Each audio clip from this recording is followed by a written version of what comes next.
Hello friends, नमस्कार। मैं हूं नीरज राय और स्वागत है आपका फार्मा हर्ट्स फार्मेसी बिजनेस में। दोस्तों, आज के वीडियो में हम डिस्कस करने वाले हैं इंजेक्शन कितने प्रकार के होते हैं और इंजेक्शन लगाने की क्या थ्योरी है।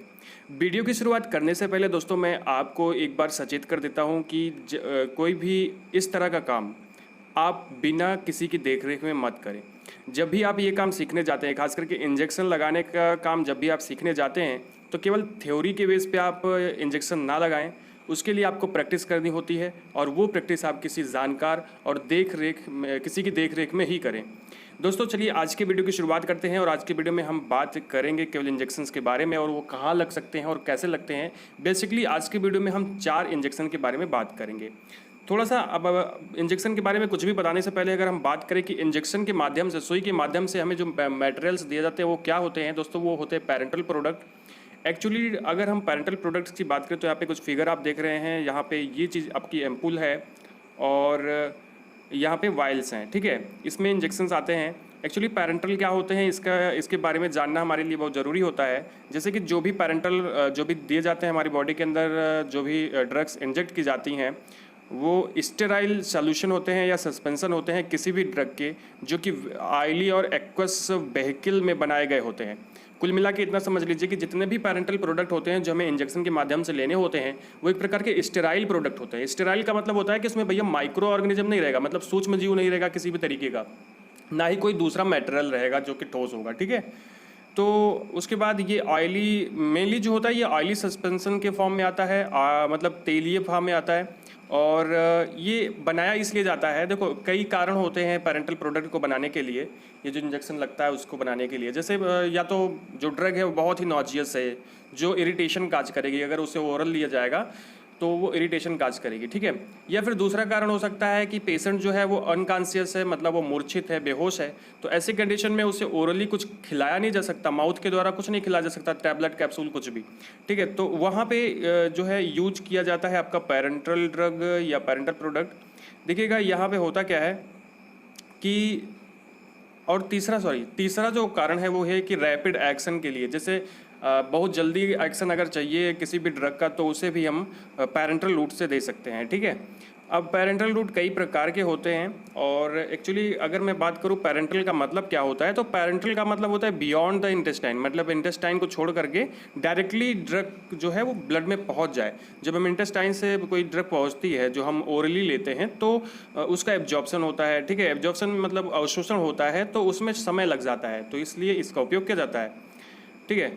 अब देखिए यहाँ पे ये आदमी जो है इस तरह से वाइल भर रहा है, तो मैं यहाँ पे आपको प्रोसेस नहीं बताऊंगा इंजेक्शन लगाने के क्या कैसे होते हैं, कैसे आपको दवा भरनी होती है, कैसे आपको क्या क्या सावधानियाँ रखनी होती है, ऐसा कुछ इस वीडियो में नहीं है। तो नेक्स्ट अब थोड़ा सा आगे बढ़ते हैं और टाइप्स ऑफ पेरेंटल रूट्स के बारे में पढ़ते हैं। तो यहाँ पे देखिए लगभग 11 प्रकार का रूट होता है, जैसे intravenous, intramuscular, subcutaneous, intradermal, intrathecal, intraarterial, intracardiac, intracisternal, peridural and intra articular और इंट्रा सेरेब्रल, ठीक है। ये 11 रूट होते हैं, बट इसमें बेसिकली जो है 4 प्रकार के रूट ही यूज होते हैं ज़्यादातर, हमें जो दिखाई पड़ जाता है, जैसे इंट्रामस्कुलर, इंट्रावेनस, सबक्यूटेनियस, इंट्राडर्मल, ठीक है।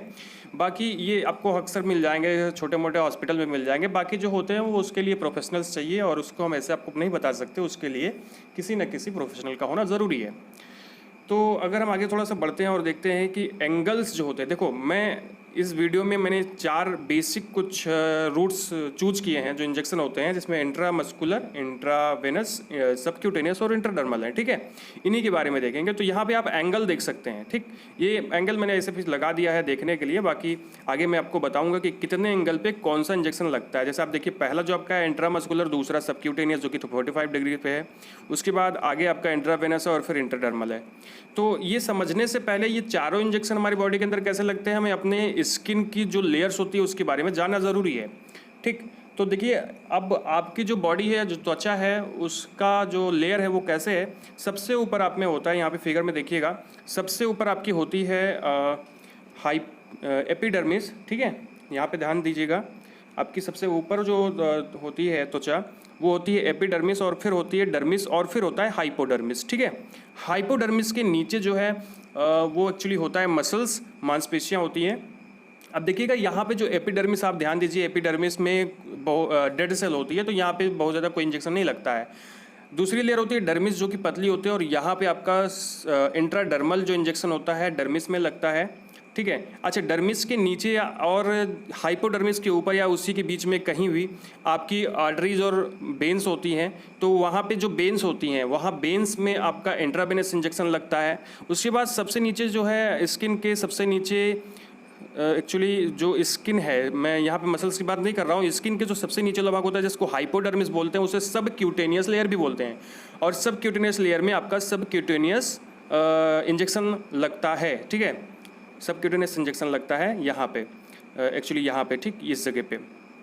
तो ये था। और बाकी सबसे नीचे जो लेयर होती है वो मसल्स होती है, जहाँ पे इंट्रामस्कुलर इंजेक्शंस आपके लगते हैं। तो ये हो गई आपकी layers of the skin, structure of the skin. Next आगे बढ़ते हैं और देखते हैं कि कौन से एंगल पे कौन सा इंजेक्शन लगता है। ध्यान दीजिएगा, इंट्रामस्कुलर इंजेक्शन क्योंकि सबसे नीचे लगना होता है और इसकी साइज ऐसी होती है कि अगर आप इसे सीधा सीधा डालते हैं बॉडी के अंदर तो ये बिल्कुल अपने जगह पे पहुंच जाएगा, अपने साइड पे पहुंच जाएगा। बस आपको ध्यान ये देना है कि जहाँ पे आपको बताया गया इंजेक्शन लगाने के लिए वही लगाना है, नहीं तो आप नर्व्स को डैमेज कर सकते हैं, मतलब जो आपके तंत्रिका तंत्र होता है ना उसको डैमेज कर सकते हैं। तो 90 डिग्री पे आपका लगता है इंट्रामस्कुलर, उसके बाद सब क्यूटेनियस लगता है 45 डिग्री पे।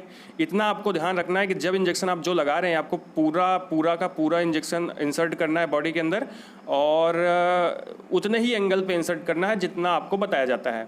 इसी तरह से जो इंट्रावेनस इंजेक्शन होता है वो 25 डिग्री पे यूज किया जाता है। उसके बाद जो आपका इंट्राडर्मल है वो 5 से 15 डिग्री पे यूज किया जाता है। यहाँ पे 10 से 15 है, फिर भी आप 5 से 15 डिग्री पे यूज कर सकते हो जो आपका इंट्राडर्मल इंजेक्शन होता है, ठीक है।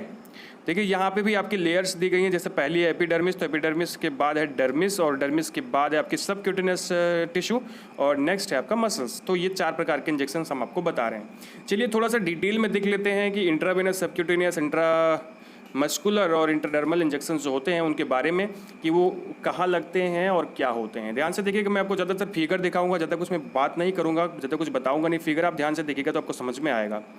दोस्तों ये मैं बात कर रहा हूँ इंट्रामस्कुलर इंजेक्शन की, ये फोटो मैंने विकिपीडिया से ली एक्चुअली। इंट्रामस्कुलर जो इंजेक्शन होता है वो कहाँ कहाँ पे लगता है, कौन कौन सा साइट होता है, हमें ये ध्यान देना है। तो इसके 4 साइट होते हैं। एक्चुअली आप जानते हो इंट्रामस्कुलर इंजेक्शन जो होता है वो मसल्स के अंदर में लगता है।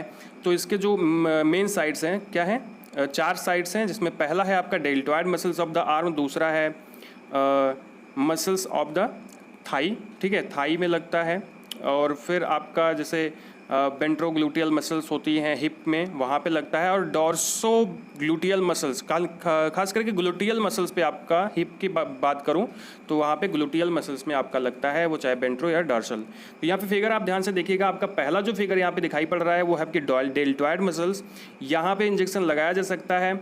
और अगर मैं बात करूँ दूसरा, तो दूसरा जो है आपका वो है रेक्टस फेमोरिस, यहाँ पे इंजेक्शन लग सकता है। एक्चुअली देखो यहाँ ज़्यादा यूज नहीं किया जाता, खास करके जो आपका डार्सोग्लूटियल मसल्स है, ये आप तीसरी फिगर देखिएगा, डार्सोग्लूटियल मसल, यहाँ पे ज़्यादा से ज़्यादा इंजेक्शन लगाया जाता है, और बाकी डेल्टॉइड मसल्स पे ज़्यादा इंजेक्शन लगाया जाता है। तो ये साइट आपको ध्यान देनी होगी, यहाँ पे इंजेक्शन ज़्यादा लगाए जाते हैं, बाकी और जगह पे उतने नहीं लगाए जाते। तो ये हो गया आपका इंट्रामस्कुलर इंजेक्शन। बात करते हैं सबक्यूटेनियस इंजेक्शन की, तो इसके लिए आपको थोड़ा सा देखना पड़ेगा। सबक्यूटेनियस इंजेक्शन जो होता है वो आपका एडमिनिस्टर किया जाता है आपके सबक्यूटेनियस पार्ट में, ठीक। खास करके जिसका एग्जांपल मैं बताऊं, इंसुलिन का जो इंजेक्शन होता है वो सबक्यूटेनियस इंजेक्शन होता है। इसके साइड की बात करूं तो देखिएगा इसमें साइड क्या है कि सबसे पहला तो upper outer area of the arm, देखिए फोटो में यहाँ पे देखिएगा तो आपको ज़्यादा समझ में आएगा। देखिए ये आपकी आर्म है, आपकी भुजाएं हैं, उसके बाहर, ठीक है, अपर मतलब ऊपर की तरफ और आउटर मतलब बाहर की तरफ जो आर्म की एरिया है वहाँ पे इसका यूज किया जाता है।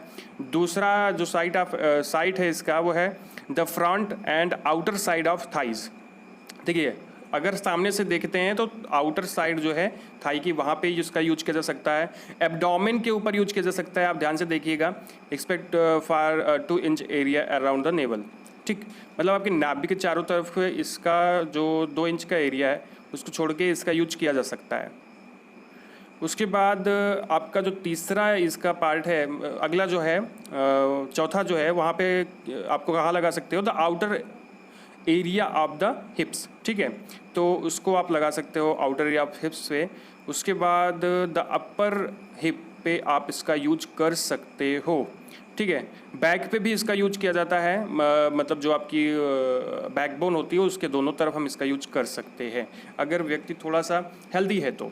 अब देखिए, मैं यहाँ पे बात नहीं कर रहा हूँ कि सब क्यूटिनियस इंजेक्शन लगता कैसे है, ठीक, बाकी कहाँ कहाँ लगता है मैंने आपको ये चीज़ें बता दी हैं। नेक्स्ट हम बात करते हैं इंट्रावेनस इंजेक्शंस की। तो भैया इसके लिए ज़्यादा कुछ मैं बात नहीं करूँगा, इसके लिए ज़्यादा कुछ नहीं बताया जाएगा। बस इतना होता है कि ये बेन्स में लगता है, आर्टरीज में नहीं लगता है। बेन्स में, क्योंकि बेन्स का जो फ्लो होता है वो थोड़ा सा कम होता है, इस वजह से वहाँ पे यूज किया जाता है। कुछ इसका साइड ऑफ एक्शन देख ही लेते हैं कि जैसे हैंड की जो डॉर्सल आर्च बेन है, जैसे व्रिस्ट की है, कलाई में आपकी बोलर एस्पेक्ट है, उसके बाद क्यूबिटल फोशा, उसके बाद मीडियन एंटी क्यूबाइटल, ठीक है, क्यूबाइटल फोशा और मीडियन एंटी क्यूबाइटल, ठीक है। और फुट पे आपकी यूज़ होती है डॉर्सल आर्च जो होती है फुट की, ठीक है, वहाँ पे यूज़ होती है। उसके बाद लेग में भी और नी के पास में भी इसका यूज हो सकता है। और ज़्यादातर जो आपकी हैंड की डॉर्सल आर्च होती है वेंस, ठीक है, वहाँ पे यूज किया जाता है। मतलब हैंड की डॉर्सल आर्च बेन्स में इसका ज़्यादा उपयोग किया जाता है, ओके। तो आप यहाँ पे देख सकते हैं थोड़ा सा एग्जाम्पल जो कि है आपका इंट्रावेनस का। नेक्स्ट होता है इंट्राडर्मल इंजेक्शन। दोस्तों इंट्राडर्मल इंजेक्शन थोड़ा सा ये चैलेंजिंग होता है, यहाँ पे वैसे बहुत ज़्यादा दिक्कत नहीं होती है। यहाँ पे क्या करते हैं कि स्किन को उठा करके दोनों हाथों से, अंगूठे से और पहली उंगली से उसको दबा करके, यहाँ पे मैंने फिगर वो नहीं लगाया है, आई एम सॉरी, पर आप थोड़ा सा समझ लीजिएगा कि ये आपकी ऊपर की स्किन पे लगाया जाता है, खास करके हाँ, ठीक है। तो मतलब इसका जो उपयोग होता है ये आपकी स्किन के एकदम ऊपर वाली लेयर पे किया जाता है, मतलब डर्मिस पे किया जाता है, इसलिए इसे बोलते हैं इंट्राडर्मल इंजेक्शन। और इसमें इसको लगाने का एक तरीका यही है कि हाथ को, मतलब जो स्किन होती है उसको ऊपर उठाया जाता है दोनों हाथों से पकड़कर, मतलब दोनों अंगुलियों से पकड़कर, और फिर वहाँ पे ये इंजेक्शन लगाया जाता है 5 से 15 डिग्री पे, ठीक है, मतलब जो इसका एंगल होता है। आप यहाँ पे कुछ एग्जांपल्स देख सकते हैं, ये कुछ एग्जांपल्स हैं।